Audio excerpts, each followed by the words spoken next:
Traditional Singer of the Year, kan sem do na. Hayward min sem saktor hian Organizing Committee Member, Engineer Chung Puya, kan som vele thungang kung ay takin stage aron sa sila.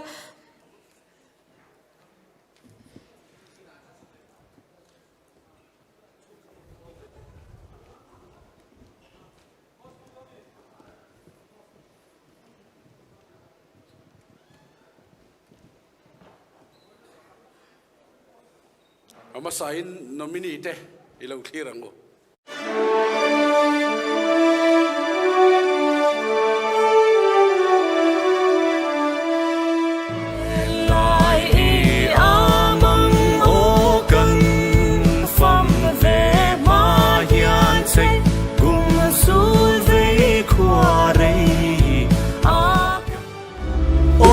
Van sola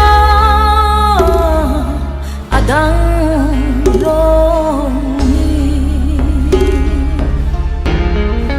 chadang to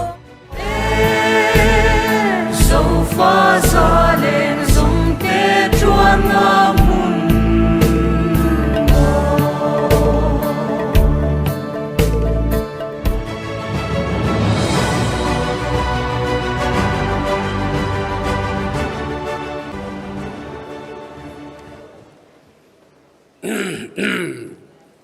Puan na fasa to ve. Tunge kanarin le. Adang ring kanomem. An chalom veka an pu veka an zai thiam em veka. Amaro chu than tur. An omangai si Traditional Singer of the Year. Mabia ki pachuau.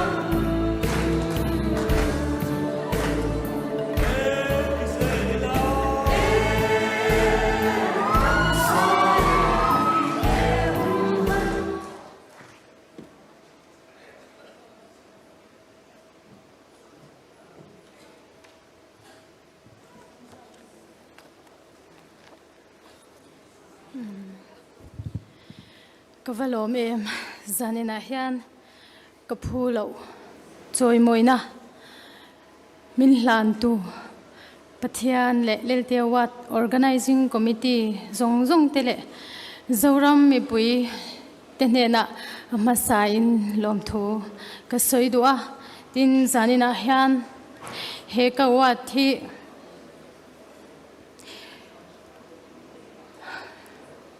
kanule kapaten min mupui ve se kaya hian an lom dona ni ti kasya azanina hian ni kumma kanule kapaten min boral san to a hewa thi kanule kapatetan kahlan boka